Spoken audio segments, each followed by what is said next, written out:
You work, you grind, you do what everyone told you to do. You chase income like it is oxygen, yet something in you keeps asking a very uncomfortable question. If I am doing everything right, why do I still feel replaceable? That question is the beginning of power. Most men never ask it. They stay trapped in the idea that more hours, more tasks, more certifications, more effort will somehow flip into power. It never does. Because effort is not the gateway to power. Position is. Let me tell you the ugly truth first, so the rest of this makes sense. Money, in the world you actually live in, does not follow effort. It follows leverage. It follows status. It follows access. It follows control over what other people want. You can work harder and keep getting the same outcome because your effort is plugged into someone else's machine. That is why you can get promoted and still worry about rent. That is why you can have a good month and still feel broke. That is why you can earn more but never feel untouchable. You are in the income game, not the power game. Machiavelli understood this 5 centuries ago. He said that men are driven by 2 things: the desire to acquire and the fear of losing. Modern workers live only in the second. They are terrified of losing a salary, terrified of losing approval, terrified of losing a seat. So they beg through effort. Powerful men do something else. They design situations where people must come to them. They do not chase. They construct. They do not wait for opportunity. They manufacture obligation. They do not ask, may I earn? They build, you must pay. This is the frame for everything we are about to do. We are not talking about how to make a little extra money. We are talking about how to rig reality so that money flows, because you occupy an important position. Wealth from power, not wealth from sweat. Authority, not approval. Command, not begging. When you see this, your entire approach to money changes. You stop asking, how can I get more hours? You start asking, how can I install leverage? Here is what most men miss. They believe the middle-class story of money. Work hard, be good, be loyal, climb, retire. That story was built for a time when companies protected people. That time is over. Your job is a contract, not a covenant. It can disappear on a Tuesday. If your entire economic life depends on a manager liking you or a company not collapsing, you are not secure. You are domesticated. Machiavelli warned that those who rely on the arms of others are always at the mercy of fortune. In his words, whoever builds on the people builds on mud. Translate that to money. If your income is built on the decisions of others, you are building on mud. This is why we need to talk about money levers, not money tips. A lever is different from labor. Labor says, I will do more. A lever says, I will set one thing in place so that many things must move. Labor is linear. Lever is exponential. Labor exhausts you. Lever elevates you. Labor begs. Lever dictates. Our goal in this entire system is to replace as much labor-based income as possible with power-based income. Income that flows because you control access, because you created scarcity, because you own the platform, because you hold vital information, because you are the gate between 2 parties, because you made yourself politically expensive to remove. Before we get tactical, I want you to study the psychology under this. Weak men believe money is a reward for goodness. Strong men understand money as a function of structure. Weak men think if I am valuable, people will pay me. Strong men think if I control the choke point, people will have to pay me. One waits to be chosen. The other builds the throne. Which one are you trying to be? Because if you stay in the first, this entire framework will offend you. It will sound ruthless. It will sound cold. It will sound manipulative. Good. Because money in the real world rewards those who can carry reality as it is, not as they wish it were. Machiavelli said, it is far safer to be feared than loved if you cannot be both. Most people misread that. He was not telling you to be cruel. He was telling you to become non-optional. Love is optional. Usefulness is not. Once you are non-optional, money, respect, access begin to orbit you. That is what these 15 levers are for. Not to make you a little richer, to make you non-optional. Number 1, position beats labor. This is the root lever. If you never learn another thing, learn this. Money obeys structure. If you are in a position where value must pass through you, you will get paid, whether you are tired or not, whether you are liked or not, whether you are present or traveling. You can be an employee and still apply this. You can sit inside a company and become the person who knows the client history, the person who manages the key relationship, the person who built the system nobody else understands, the person who is the bridge between two departments, the person who holds a skill tied to revenue. Suddenly, you are not just a worker. You are a node. Nodes get protected. Nodes get negotiated with.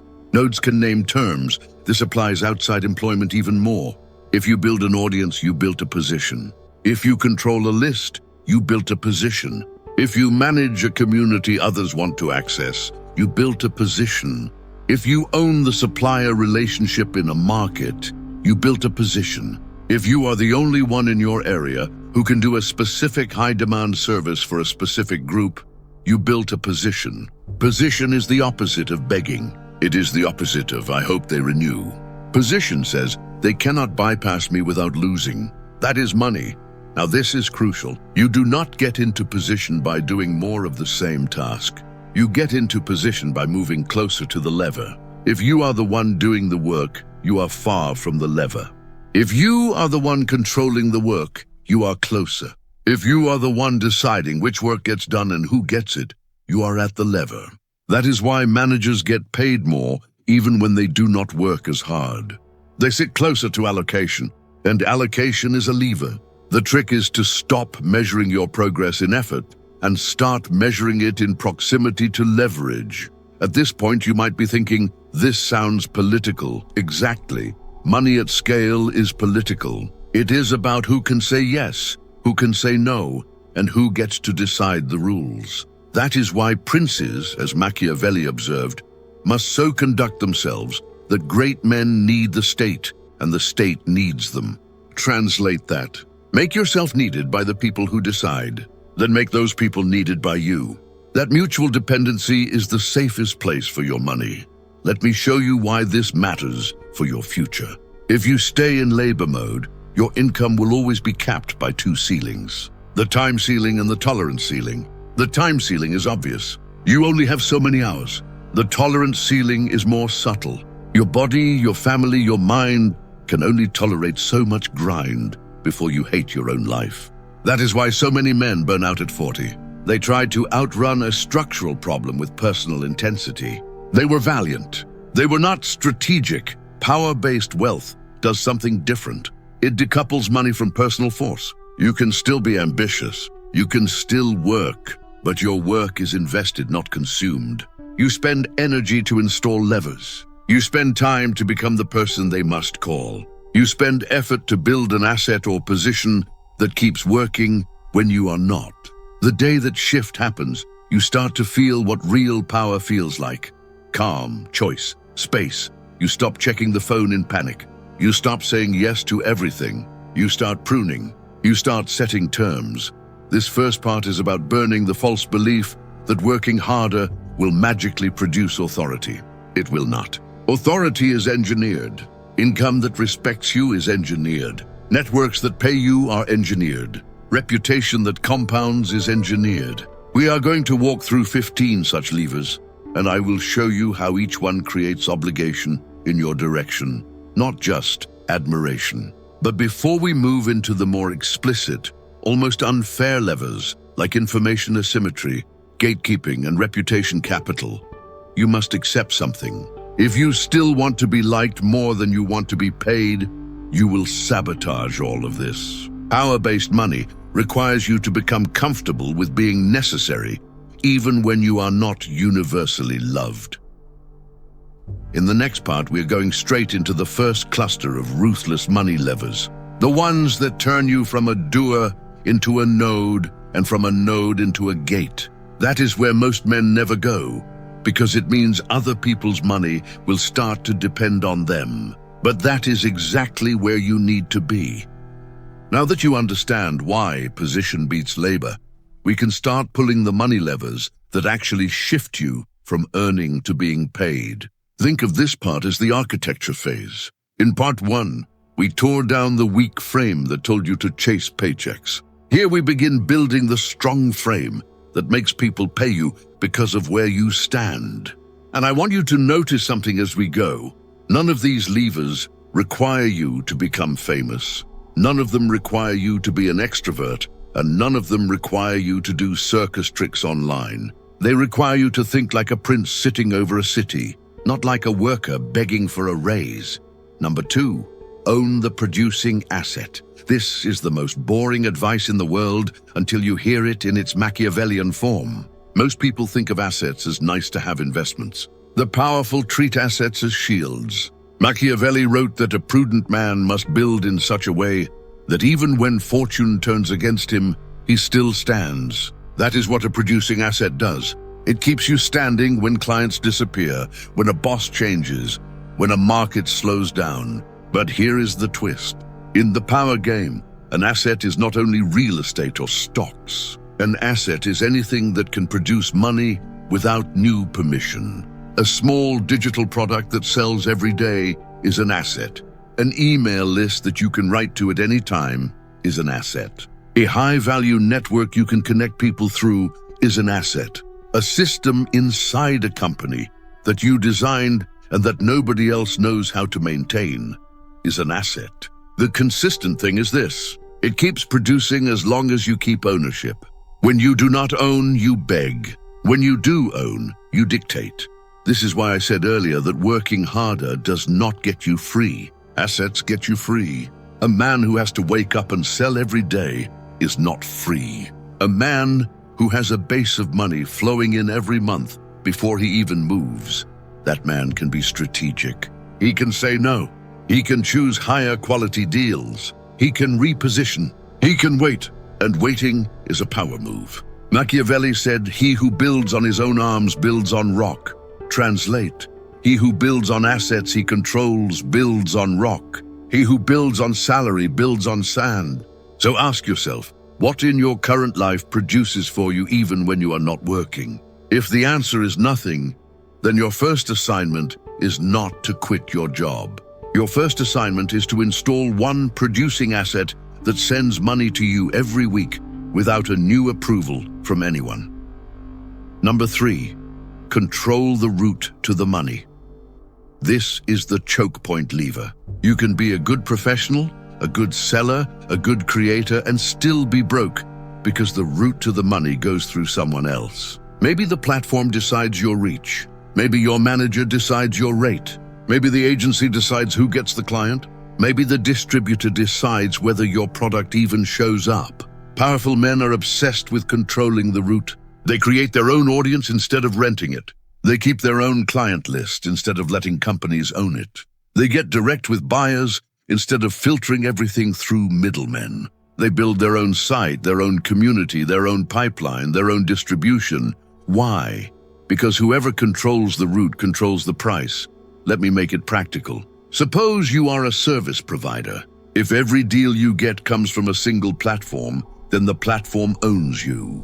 If every deal you get comes through a single agency, the agency owns you. If every deal you get comes through a single boss, the boss owns you. If you have 3 to 5 different routes to the money, nobody owns you. You become harder to squeeze. You become more expensive to ignore.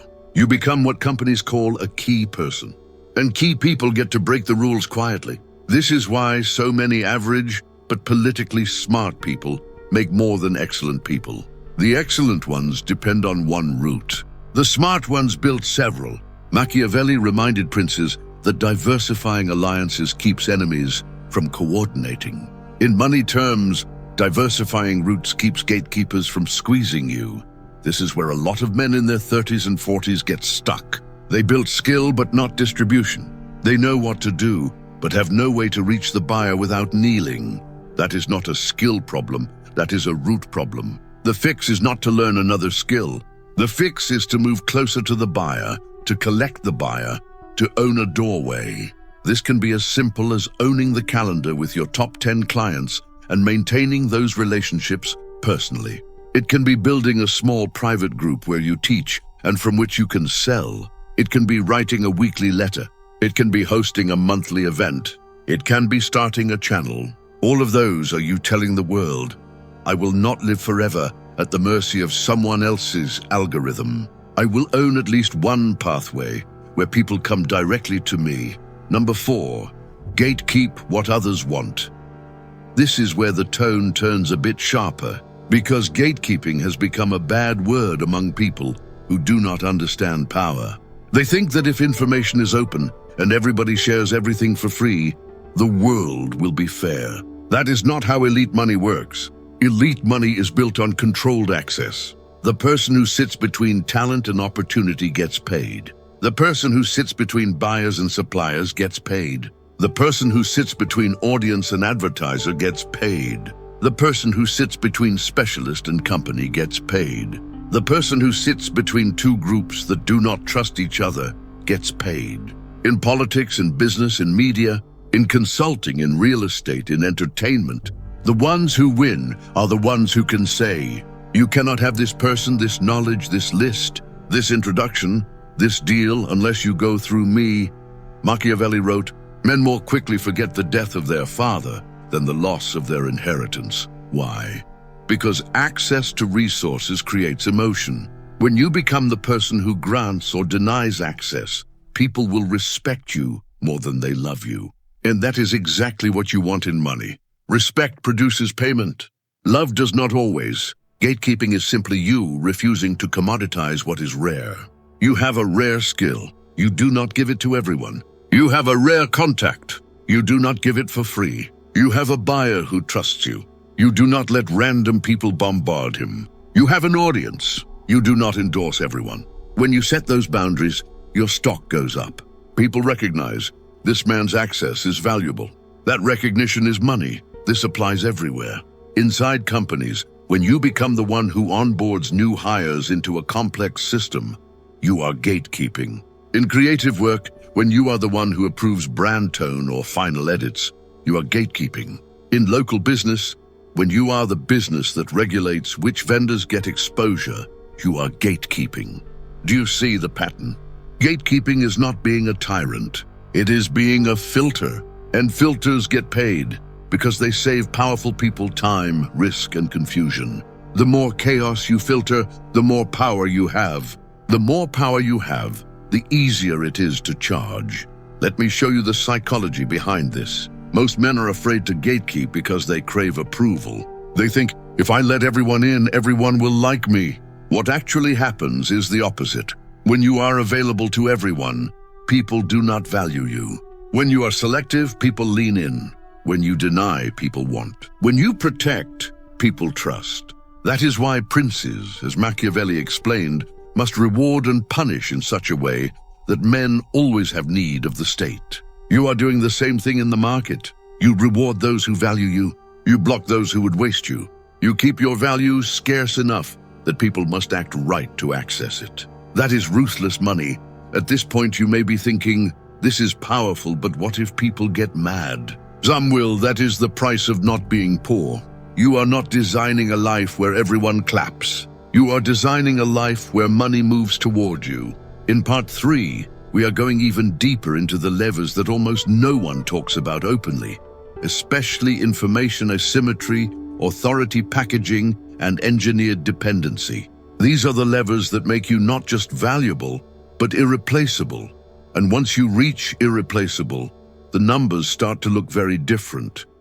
You have seen how owning an asset, controlling the route, and gatekeeping access already begins to separate you from the mass of men who only trade time. Now we step into the colder layer of the system, the part almost nobody teaches openly, because it is the difference between being good and being unbypassable.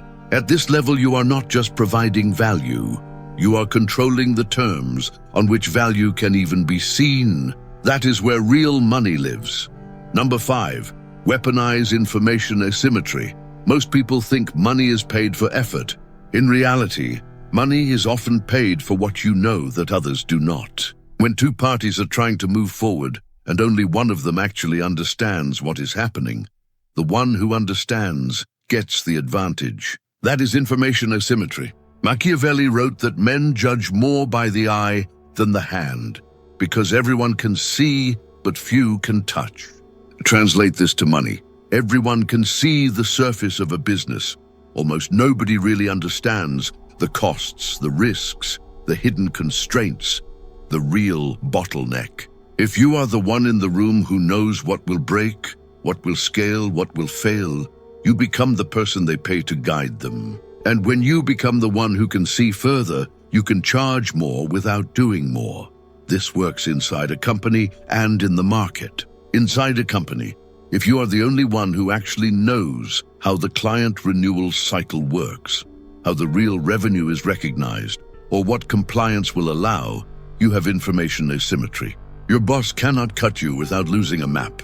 In the market, if you understand customer acquisition better than the business owner, or you understand a platform change before competitors, or you have proprietary audience data, you have information asymmetry. Now here is what most people do wrong. They give away the entire map to prove they are smart.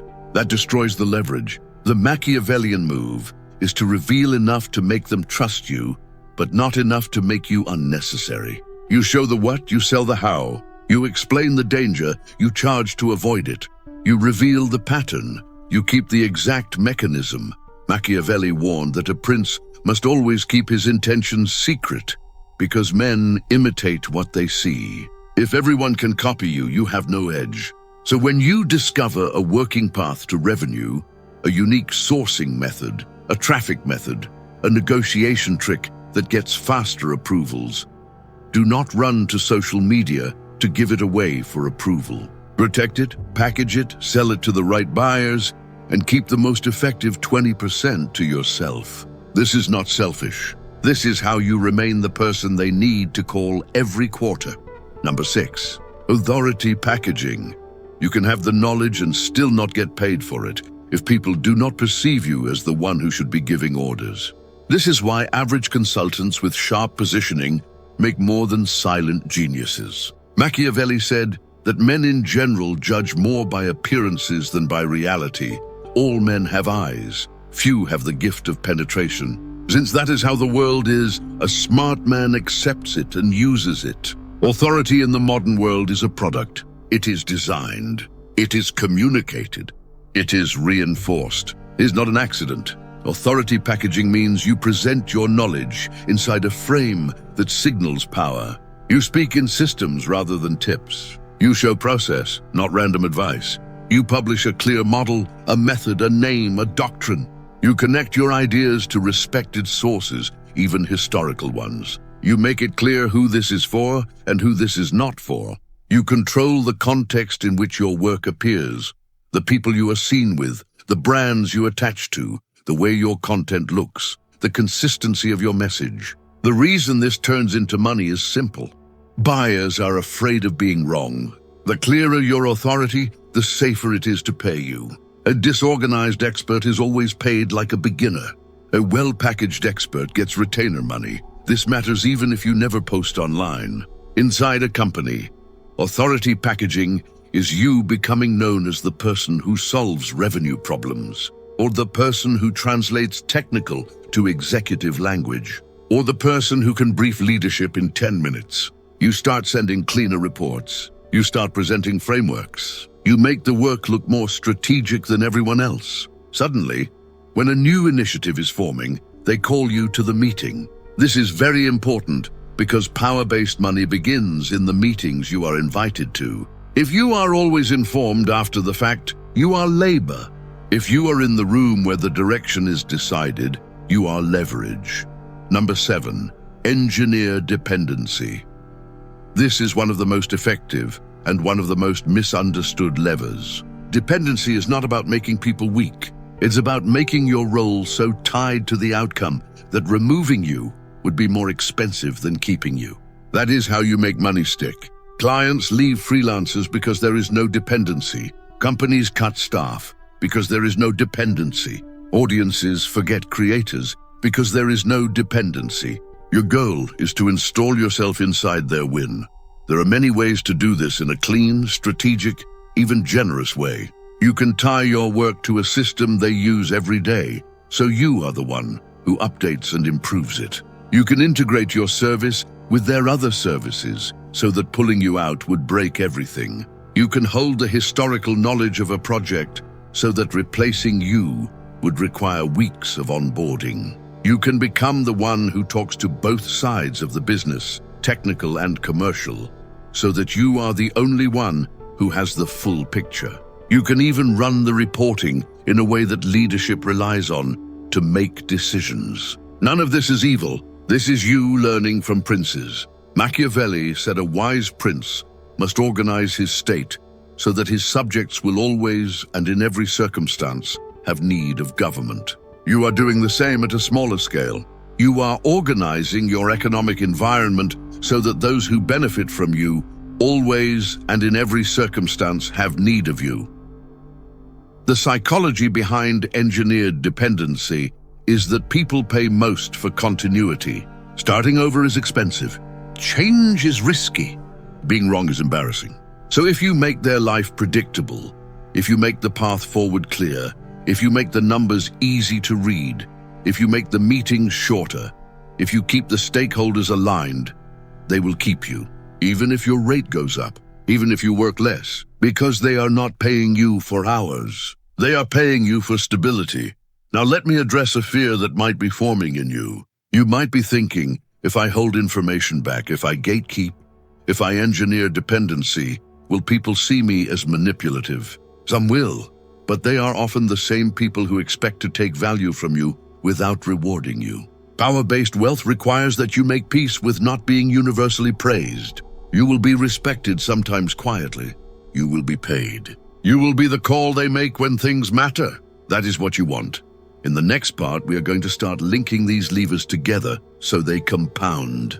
Because it is one thing to have information asymmetry, it is another thing entirely to combine information asymmetry with authority packaging, with reputation capital, with strategic scarcity. That is when you become the obvious choice and the expensive choice. And that is exactly where we want to drop the affirmation that locks this into your identity.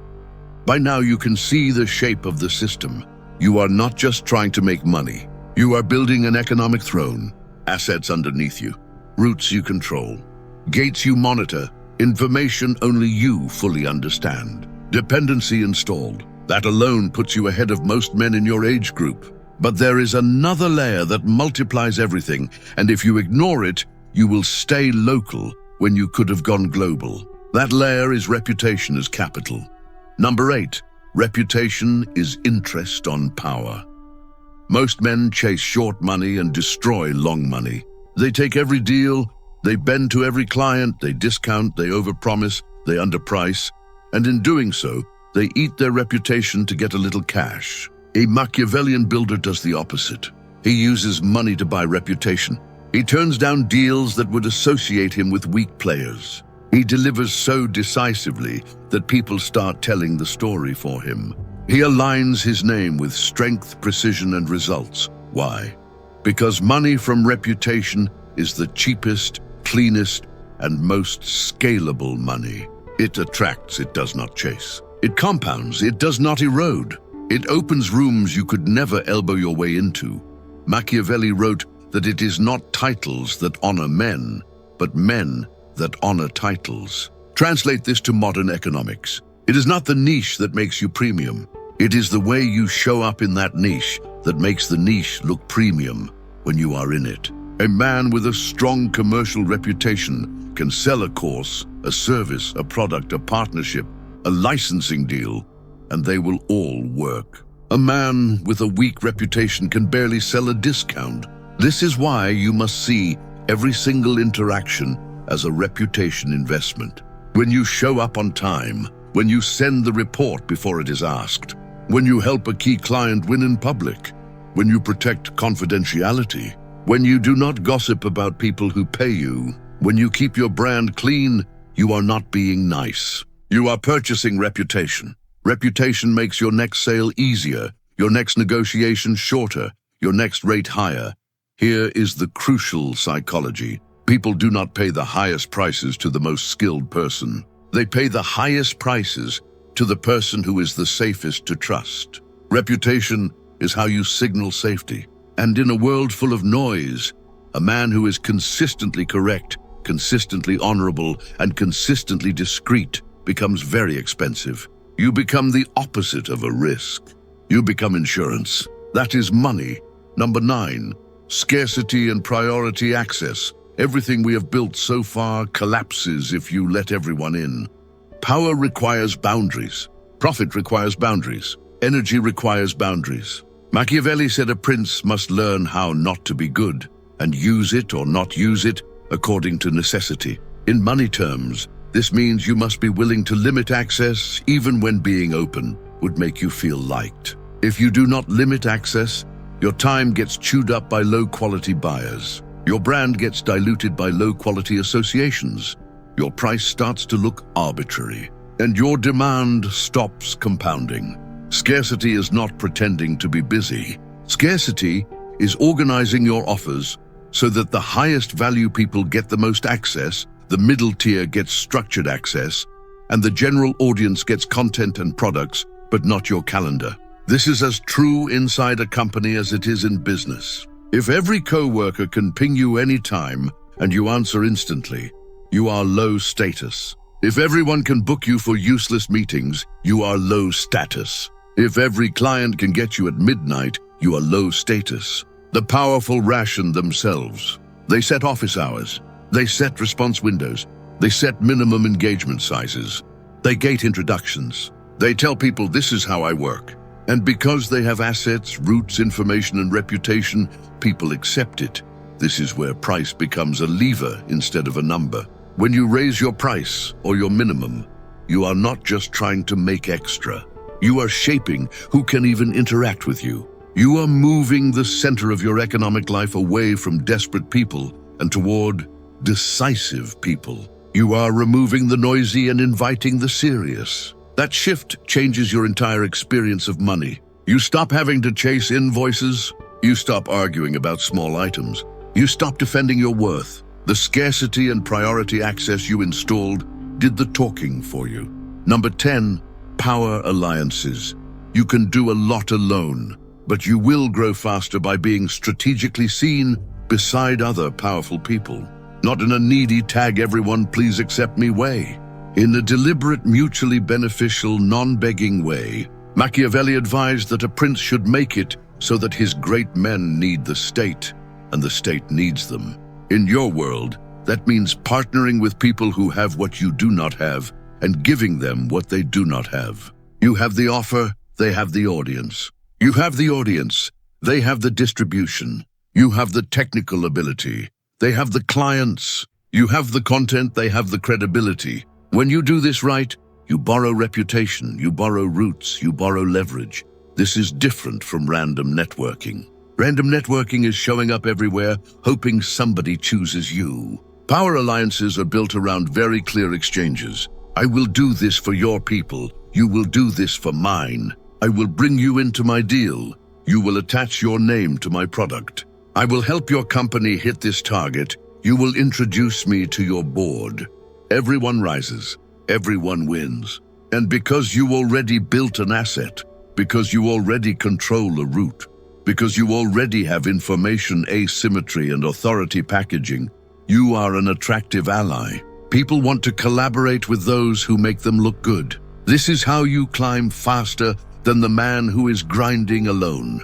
Now we are at a perfect point in this journey because you have heard enough to recognize the pattern. You are not chasing. You are arranging. You are not begging. You are filtering. You are not trying to be everyone's friend. You are trying to be the person they must pass through. That is a violent shift in identity for most men. So I want to lock it in right here. Now, before we go deeper, I want you to lock this into your mind and drop it in the comments. I claim power-based money, not labor-based money. Say it because it draws a line. Say it because it reminds you that from now on, your actions, your content, your meetings, your calendar will reflect a man who builds levers, not a man who sells his hours. Say it because it will separate you from the millions of good men who will stay underpaid because they wanted to be endlessly available. In the next part, we are going to deal with something most creators, freelancers, employees, and even business owners are afraid to confront. What happens when people start to notice your leverage? What happens when your boss realizes you hold the client relationship? What happens when competitors start copying your positioning? What happens when your growing reputation triggers envy? This is where Machiavellian safeguards come in. Power without protection is just a target. We are not building targets. We are building fortresses. When you start to move from labor-based income to power-based income, something interesting happens. People notice. At first they admire you, then they test you, then some of them try to bypass you. That is human nature. You built gates, so some men will look for side doors. You built information asymmetry, so some men will try to copy it. You built reputation, so some men will try to stain it. If you do not anticipate this, your progress will feel like 2 steps forward and 1 step back. This is why princes fortified cities, even in times of peace. They were not paranoid. They were realistic. Power attracts attention. Attention attracts resistance, so you must protect what you built. Number 11. Fortify the node, not just the income. Most people protect the cash source and forget to protect the position. That is a mistake. If your money comes because you are the bridge between 2 parties, the real asset is not the money, it is the relationship with both parties. Fortifying the node means you deepen both sides so that removing you creates pain in 2 directions. If you run a client relationship in a company, do not just talk to the buyer. Talk to finance, talk to operations, talk to whoever benefits from your work. Make yourself known as the person who makes everything smooth. Now, if someone tries to replace you, 3 people complain, not 1. Outside of corporate life, if you are in a niche and you dominate distribution, do not just have 1 channel. Mirror your audience in an email list. Mirror the list in a community. Mirror the community in a product buyer list. Now, even if a platform changes or a partnership dissolves, the node, which is you, remains. Machiavelli wrote that a prince must found himself on what is his own. What is yours is the web of dependencies you created, not just the money that came from it. This is also how you make reprisals costly. If a manager decides to cut you, he is not just cutting a worker. He is cutting the person that sales likes, that clients trust, that ops depends on. If a competitor decides to attack your authority, he is not just attacking your content. He's attacking someone whose buyers like him, whose partners trust him, whose audience feels seen. When attacks create more damage for the attacker than for you, your position becomes stable. That is fortification. Number 12, plausible deniability and soft edges. This is a classic Machiavellian safeguard, and it is uncomfortable for men who think everything must be blunt. Machiavelli said, "A prince must know well how to disguise his nature and to be a great pretender and dissembler." That does not mean become a liar. It means do not expose all of your leverage in a way that makes others feel publicly threatened. Sometimes you are better served by making your control look like coincidence. For example, you can be the person connecting advertisers with creators without announcing that you are the only one who knows both sides. You can be the person who actually wrote the deck leadership is using without insisting that everybody knows it was you. You can be the person who has the buyer list without putting it in the shared folder. You can hold the true numbers and report the necessary numbers. Why do this? Because raw, visible, in-your-face power scares fragile egos. And scared egos start to plot. A man above you who feels publicly overshadowed will try to cut you even if it hurts the organization. A peer who realizes you have become the go-to for the director may start to poison the well. Plausible deniability lets you hold the strings without always being seen holding them. You smile. You give credit. You talk about the team. You mention others. Meanwhile, the important people know who actually delivers. In money terms, this preserves the flow without triggering unnecessary envy. This applies online as well. If you suddenly show your audience that you have the best offer, the best network, the best data, and that everyone should go through you, some people will cooperate, some people will resent. But if you embed your influence inside education, inside partnerships, inside shared wins, your control looks like value, not domination. That is how you stay in power longer. A prince, Machiavelli said, must appear all mercy, all faith, all humanity, all religion, but must be ready to act otherwise when necessity demands it. Your public appearance can be generous. Your private structure can be ruthless. Number 13, divide risks, balance loyalties. One of the fastest ways to lose leverage is to have all of it tied to one person's mood. If your entire income depends on one boss, you are exposed. If your entire audience depends on one platform, you are exposed. If your entire deal flow depends on one partner, you are exposed. A Machiavellian builder does not just diversify income, he diversifies loyalties. He makes sure that more than one powerful person benefits from his existence. He makes sure that several clients have active projects with him. He makes sure his audience is reachable through more than one channel. He makes sure he can spin up revenue with or without a single company's approval. This is not just for money, it is for survival. Machiavelli advised princes to organize their states so that subjects could not conspire. In your world, that means setting things up so that no single gatekeeper can quietly remove you. If your boss knows that the client insists on working with you, he thinks twice. If your client knows that you also have other clients, he respects your time more. If the platform knows that you have taken your audience into your own ecosystem, it cannot starve you so easily. You are balancing forces. You are making it so that people must negotiate with you instead of command you. There is another part to this, and it is subtle. You must never let rivals unite against you around a clear accusation. When you are too rigid, too visible, too arrogant, enemies can say, "He is the problem." When you are useful to several sides, when you are reasonable in public, when you are quick to credit others, it becomes harder to attack you without looking petty. That is a safeguard around your reputation capital. Remember, in part 4, we said reputation is interest on power. Safeguards protect that interest. Now let us address a hard truth. The more leverage you hold, the more you must manage envy. Envy is the tax of elevation. People will not always attack you directly. Sometimes they will simply withhold opportunities, fail to mention your name, slow down approvals, or take credit for work you seeded. You must be emotionally prepared for this. Machiavelli said injuries should be inflicted all at once. Benefits should be granted little by little. You can use that. When you have to say no, say it clearly and finally. When you build goodwill, do it steadily. Over time, your pattern of steady value and rare, necessary firmness will make most people decide that working with you is better than working against you. The point of all these safeguards is simple. Power-based money is not a one-time event. It is a position you must hold. You hold it by making attacks costly, by making your value diffuse across several relationships, by keeping some of your leverage invisible, and by balancing the people above and beside you so none of them can cheaply replace you. If you do this, your income becomes harder to kill. Your deals become longer. Your renewals become automatic. Your referrals become voluntary.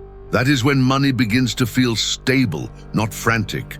In the next part, we are going to connect all of this to compounding. Because right now you might be thinking, this is great, but how does it turn into the kind of wealth that grows even when I stop pushing so hard? That is where reputation over time, recurring assets, and a disciplined 30-day reposition plan come in. It is not enough to have leverage once. You have to keep upgrading it, tightening it, and pushing it into higher stakes environments. That is how you go from being well paid to being the man everyone quietly knows is economically untouchable. You have built position. You have installed gates. You have packaged authority.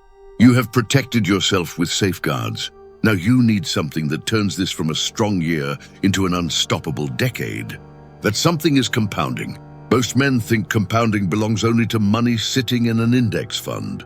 They are wrong. The most violent compounding in your life will come from reputation, distribution, and recurring leverage that keep paying because you refuse to let momentum leak. When you understand this, you stop chasing big one-time wins and start installing quiet mechanisms that multiply without applause. Number 14, build flywheels that pay you repeatedly. A flywheel is a loop where every action you take strengthens the next action until the system begins to move on its own. In money, this looks like content that creates audience that creates deal flow that creates results that create case studies that create trust that raises price that buys you time to make better content. It looks like a product that generates users who give feedback that improves the product, improvement that reduces churn, low churn that increases lifetime value that buys better acquisition that compounds users. The psychology is simple.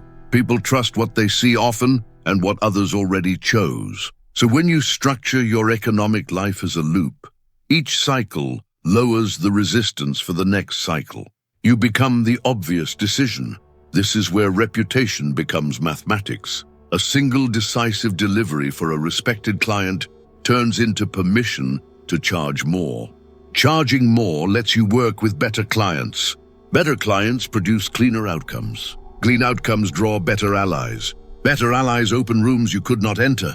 Every loop is a vote in the market for your inevitability. Machiavelli warned that there is nothing more difficult to carry out than to initiate a new order of things.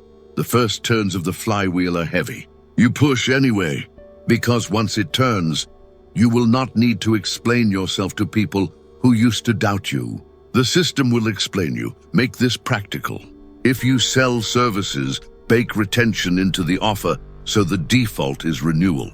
If you create, publish on a cadence that compounds search and memory. If you run a local business, build a membership tier so your floor is predictable. If you consult, design an annual rhythm of audits and upgrades so the engagement never collapses back to zero. If you are an employee, own the quarterly reporting loop or the renewal cycle so leadership measures the company's health through a tool you maintain. Every example has the same DNA. You are replacing one-time effort with rhythmic leverage. But here is where it gets deeper. Compounding is allergic to drama. If your calendar is chaos, your compounding will stall. If your offers change weekly, your compounding will stall. If you cannot say no, your compounding will stall. Princes held power by making the state predictable to friends and unpredictable to enemies. Do the same. Predictable to buyers, unpredictable to competitors. Your message, your cadence, your experience for buyers should feel like a clock. Your tactics, your sourcing, your distribution experiments can be the part that moves in the shadows. In public continuity, in private innovation, Machiavelli also said, "He who wishes to be obeyed must know how to command. Command your process. If you do not enforce the cadence, the market will pull you back into favors and one-offs. Command the rhythm and you will own the slope of your own compounding curve." Number 15, trade fees for upside and command the rate. This is the final lever because it changes the geometry of your income. Fees are linear. Upside is asymmetric. When you have built position, route control, authority, reputation, and a flywheel that proves your method, you have earned the right to stop selling only hours and start capturing a slice of the outcome. That might look like performance fees, revenue shares, licensing, royalties, affiliate overrides, retainer plus success milestones, or small equity in companies where your work meaningfully moves the needle. The weak attempt this too early and get laughed out of the room. The strong earn it by being the safest, clearest path to the result. This principle also governs price. Price is not a number. Price is a story about risk. If you remove risk, you raise price. If you install certainty, you raise price. If you can point to an engine that keeps turning, testimonials on a schedule, case studies with dates and numbers, renewals that stack, brand names that signal safety, you can soften the conversation from bargaining to selection. The question is no longer, why are you expensive? The question becomes, how soon can we start? You are not auctioning labor. You are allocating access. Let me show you the psychology. Buyers feel anxiety, not greed. They fear being wrong more than they hope to be brilliant. So you package your upside deals with controls that calm them while protecting you. Cap the downside with a retainer that covers your cost. Set clear definitions for success. Install reporting so they see the leading indicators on the way to lagging outcomes. Put time-boxed checkpoints where either side can step off cleanly. You are not just asking to share the win. You are designing the relationship so that trust can mature into upside without anyone losing face. This lever separates men permanently. A man who cannot command rate will always be running to stand still. A man who can ask for and receive a participation in the value he creates will feel time begin to slow down. The same month produces more. The same client produces more. The same action produces more. You have turned the dial from labor to leverage, from price taker to price setter. Machiavelli wrote, "The first method for estimating the intelligence of a ruler is to look at the men he has around him." Look around your deals. If the people around you are buyers with budgets, operators with distribution, founders with velocity, lawyers who protect upside, you are in the right rooms. If you are still surrounded by small buyers who argue about invoices, you are underpositioned. Move. Now consider how these last two levers merge with what you built earlier. Information asymmetry plus a flywheel means every new insight gets broadcast to a larger audience, which accelerates trust. Authority packaging plus upside deals means your doctrine turns into a licensing machine instead of a free newsletter. Scarcity plus compounding means your calendar stays clean while your brand saturates the category. Safeguards plus participation means you can withstand envy because you divided risk and kept your leverage soft at the edges. Everything starts to support everything else. That is compounding in its purest form. There will be a temptation to speed this up recklessly. Do not. Compounding hates desperation. It loves calm aggression. It loves steady cadence and sharp moves at the right time. When a big name shows up, do not give away the crown to get the logo. When a platform dangles reach, do not abandon the list you own. When followers demand access, do not sell your calendar to prove you care. Your flywheels must be protected from your ego. Your upside deals must be protected from your need to be liked. Your rate must be protected from your fear of hearing no. Princes, who could not bear temporary unpopularity, became servants to their own court. You are not building a court. You are building a fortress that mints cash. Here is the final twist for this part. The greatest compounding effect is identity. You are no longer a man who sells hours. You are a man who designs engines. You are no longer a man who hopes to be chosen. You are a man who allocates access. You are no longer a man who prays for raises.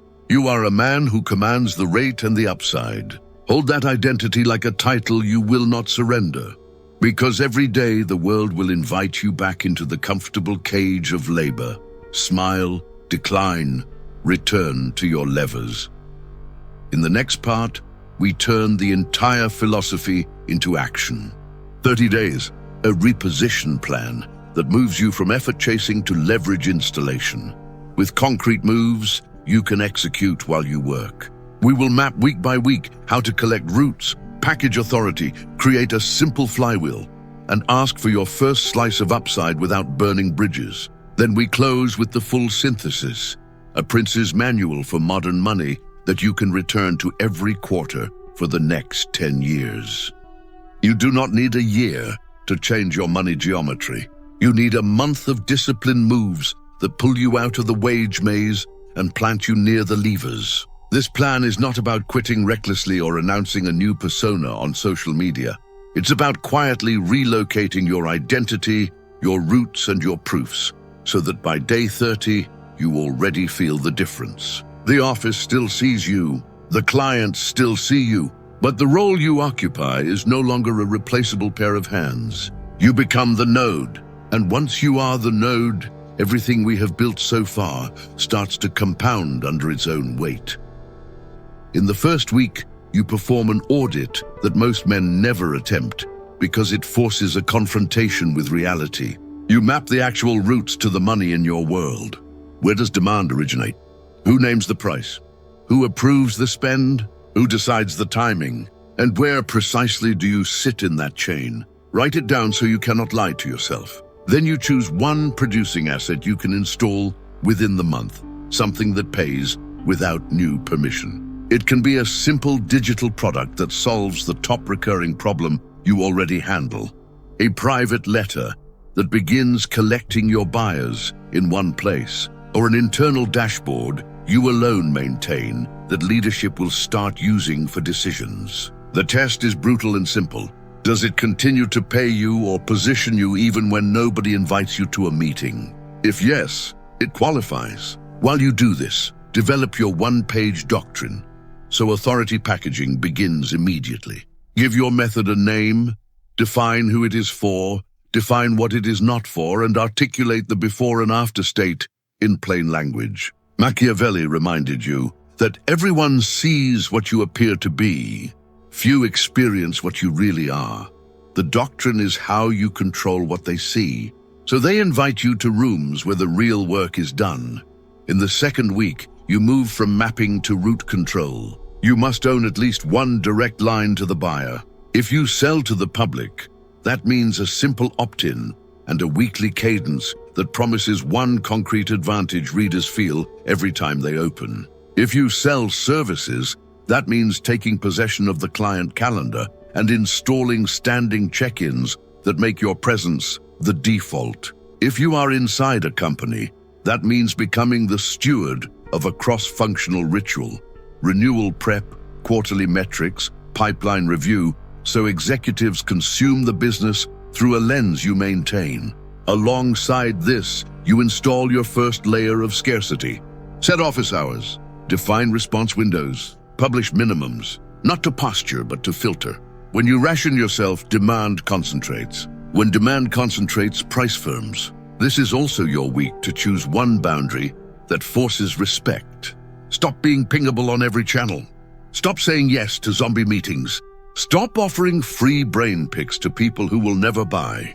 Princes learn to ration presence because presence creates appetite. So do you. In the third week, you light the flywheel and lock in dependency. Publish one authority piece that will still matter in 6 months. An analysis, a case study, a numbers-driven teardown that proves you see what others miss. Tie it to a simple call to action that pulls people onto your own route. Then design retention into whatever you sell. Turn a project into a quarterly upgrade. Turn a call into a recurring advisory. Turn a one-time purchase into a membership where delivery is rhythmic and expectations are clear. If you are an employee, ship the dashboard or renewal playbook and present it to leadership as the new operating rhythm, not a favor. Make it easier to keep you than to replace you. The lion cannot protect himself from traps, and the fox cannot defend himself from wolves, Machiavelli wrote. One must therefore be a fox to recognize traps and a lion to frighten wolves. You are doing both. The fox move is engineered dependency through systems. The lion move is the public proof that raises your rate without argument. In the fourth week, you convert proof into upside and secure the perimeter. Choose one live opportunity and ask for participation in the outcome with clear rails. Keep the base retainer to calm nerves, then tie a measured slice to a defined result. If that feels too bold, begin with a pilot inside a 60-day window with a crisp checkpoint. The point is not to get rich from one deal. The point is to redraw the relationship from rented hands to strategic partner. If you are in a job, do the equivalent. As to own a number, not a to-do list. When you own a number publicly, you gain the right to decide the method, and the man who decides method controls allocation. As you make the ask, secure alliances. One respected name beside you can compress years of pushing. Offer a clean exchange that costs your ally nothing and makes him look good. A training for his audience in return for an introduction to his buyers. A co-branded piece in return for his distribution. A quiet advisory in return for board-level exposure. Remember what Machiavelli taught about appearances and sentiment. A prince must always avoid being despised and hated, Protect your rate with calm competence. Protect your access with discretion. Protect your calendar with boundaries, and you will avoid both. Now let us make the plan uncomfortably specific so there is nowhere to hide. In the first 7 days, you will ship a minimal producing asset and a one-page doctrine, even if both feel imperfect. In the second 7 days, you will open your direct route and install one boundary that signals a new standard. In the third 7 days, you will publish the flagship proof and convert one relationship from one-off to recurring. In the final 7 days, you will ask for your first slice of upside and anchor one alliance that multiplies reach. If you miss a day, you do not reset. You compress. He who wishes to be obeyed must know how to command, Machiavelli said. Command your calendar. Command your cadence. Command the story others will tell about you. If you let the market command you, this plan dies in a puddle of favors and apologies. You might object that you do not have time. You do. You are not adding more grind. You are replacing waste. 10 minutes reclaimed from gossip becomes your doctrine paragraph. A single meeting declined becomes the opt-in page. An hour of doom scrolling becomes the authority piece outline. The time was always there. It was trapped in approval seeking. You might worry that people will say you changed. Good. They are supposed to. The version of you that never said no could not protect leverage. The version of you that never asked for upside could not receive it. The version of you that gave away all the how to be liked could not keep an edge. You are not becoming rude. You are becoming necessary. Let us stress test this plan across contexts so you do not tell yourself you are the exception. If you are a salaried operator, your producing asset is the executive dashboard the board will not live without. Your route is the cross-department ritual you run. Your authority piece is the memo that reframes a revenue problem in a way leadership can finally act on. And your upside is a comp bonus tied to the number you now own. If you are a freelancer or consultant, your producing asset is a small, productized offer that can be bought without a call. Your route is the weekly letter that educates buyers until they are ready. Your authority piece is a case study with dates and dollars. And your upside is a revenue share pilot on a narrow slice you can influence. If you are a local business owner, your producing asset is a membership that stabilizes cash flow. Your route is SMS and email that you own. Your authority piece is the seasonal guide that makes you the town's default. And your upside is a cross-promotion with the one complementary business everyone already trusts. Different surfaces, same levers. 2 more psychological anchors will keep you from backsliding. First, judge your days by proximity to leverage, not hours exhausted. Did you move closer to the buyer? Did you make yourself the node? Did you install rhythm? Did you ask for upside? If yes, you advanced. If no, you merely performed. Second, accept that some people will resist the new boundaries. Those who valued you only when you were free will vanish. Those who value results will lean in. That sorting is not a crisis. It is the plan. In Machiavelli's language, fortune rewards the bold who adapt to the times. You are adapting, not posturing. You are aligning your economic life with how power actually moves. By day 30, the signals will be impossible to miss. Your inbox will feel lighter because low-value noise cannot cross the gate. Your calls will feel heavier because people now arrive ready to decide. Your rate conversations will feel calmer because your proofs are public and rhythmic. Your calendar will feel saner because recurrences now carry the floor. And beneath all of it, you will feel the quiet authority that comes from owning at least one route, one asset, one proof, and one slice of upside. That feeling is not hype. It is structure. We are almost done. One more turn and we weld it all together. In the final part, I will give you the synthesis, a prince's wealth system you can run for years without chasing trends. We will tie the levers to the safeguards, the compounding to the alliances, the doctrine to the daily cadence, and we will end with a direct, uncompromising call to action. You will walk away with a philosophy you can defend and a method you can execute, so that when fortune shifts, you are the man left standing. You have been building a fortress in slow motion. Not a castle of marble, a castle of levers. Position over labor. Assets that keep paying. Routes you control. Gates you choose to open. Information only you fully read. Authority that calms buyers. Dependencies that make removal expensive.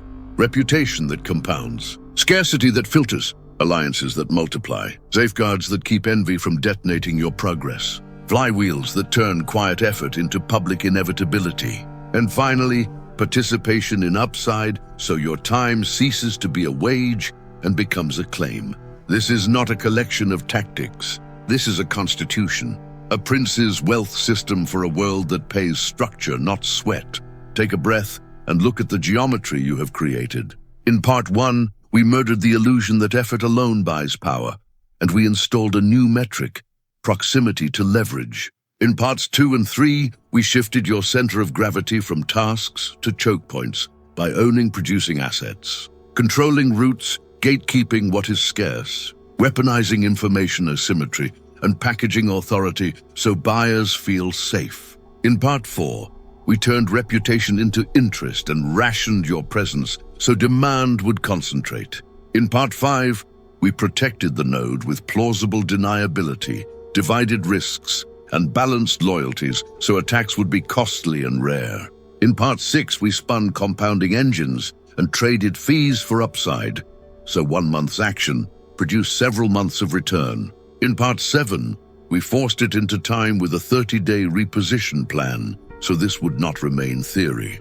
Do you see the arc? You stopped chasing approval. You started arranging obedience. Now we weld the pieces. Power in money is not a single lever pulled once. It is a set of levers synchronized. Position without assets is loud but fragile. Assets without root control are profitable but dependent. Root control without gatekeeping fills your calendar with noise. Gatekeeping without authority reads as arrogance and collapses under scrutiny. Authority without information asymmetry turns you into a motivational speaker that buyers enjoy but do not pay. Dependency without safeguards becomes a target for jealous peers. Reputation without scarcity invites exploitation. Scarcity without alliances starves distribution. Alliances without flywheels create short spikes and long plateaus. Flywheels without upside deals keep you running to stand still. You are not here to be impressive in one dimension.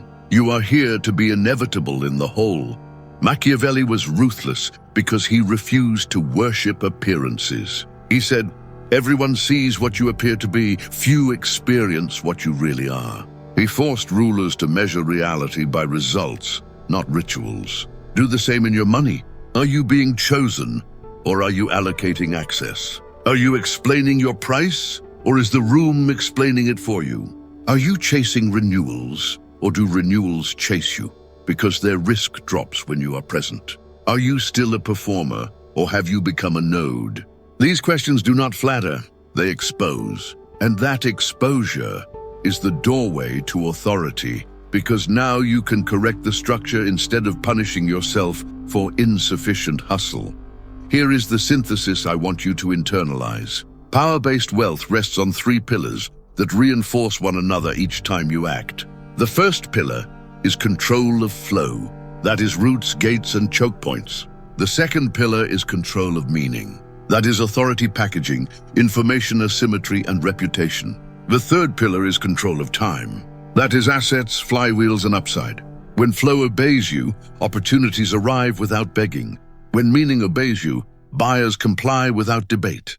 When time obeys you, money grows when you rest. Any month where all 3 are being strengthened is a winning month, even if the top line has not yet exploded. Because compounding is slow, then sudden. But here is where it gets deeper. Princes did not merely build cities, they prepared for storms. What happens when your boss changes? When a platform turns? When a rival copies your packaging? When an ally is suddenly unfriendly? That is why you fortified the node, balanced loyalties, and made some of your leverage invisible. You learned to appear generous while staying structurally ruthless. You learned to keep your strings under the table. You learned to divide what could be divided so that no single gatekeeper could harm you cheaply. The result is economic anti-fragility. Pressure does not merely fail to break you, it clarifies your advantage. You may wonder how this stays human. Are you supposed to become a cold machine? No, you're supposed to become a steady center. Buyers relax when a steady center is in the room. Teams advance when a steady center sets the cadence. Families breathe when a steady center refuses chaos. Generosity is safer when your fortress is built, because you can give from surplus instead of from the fear of being seen as selfish. Machiavelli wrote, "Where the willingness is great, the difficulties cannot be great." Willingness without structure produces burnout. Willingness with structure produces legacy. You are building the latter. Let us count the levers one last time, not as a list to memorize, but as a creed to inhabit. You chose position over labor, so money would obey structure. You installed producing assets, so mornings begin with momentum. You seized the route, so you would never beg a platform. You gate-kept access, so your value stayed scarce. You kept a private edge by managing what you revealed. You packaged authority, so your knowledge walked into rooms before you did. You engineered dependency, so removal would be expensive. You treated reputation as capital that buys tomorrow's price.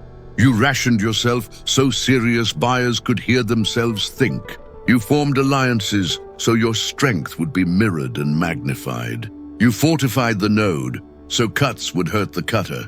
You softened your edges in public so fragile egos would not unite against you. You balanced loyalties so no one person could command your fate.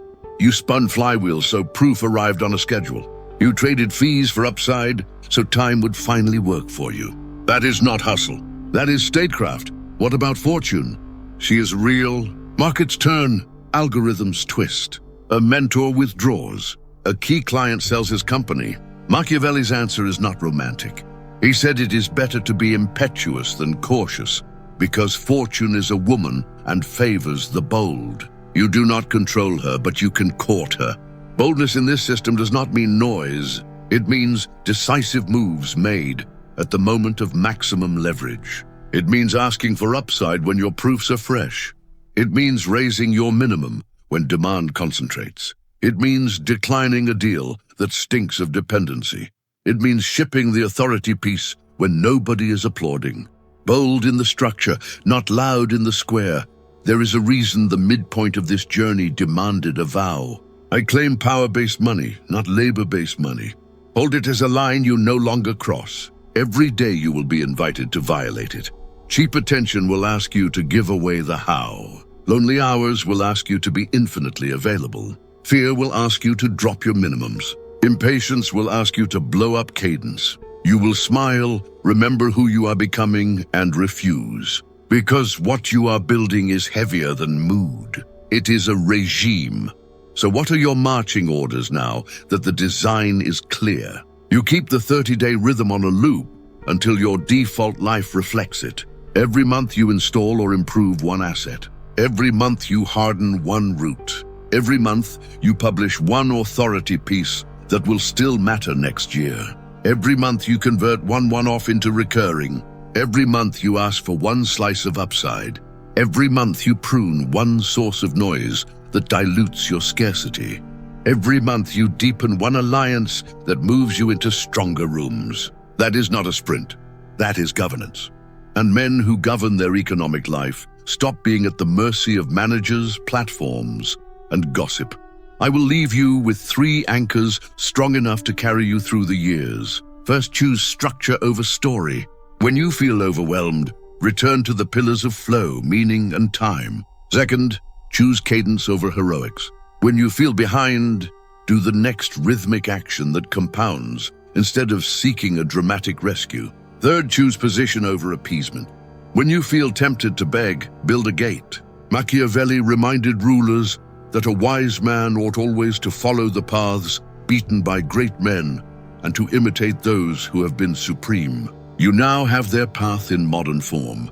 It's colder than motivational slogans. It is kinder than living paycheck to paycheck. You began this journey working hard and feeling replaceable. You end it designing a life where replacement is a cost others hesitate to pay. Authority, not approval, creates your money. Structure, not sentiment, guards it. Reputation, not noise, multiplies it, and identity, not impulse, sustains it. When you wake tomorrow, you will not chase. You will arrange. You will not ask permission to be valuable. You will become non-optional by design. And when fortune shifts, as she always does, you will already be in position. Now go fortify the node, command the cadence, and take your share of the upside. The city is yours to govern,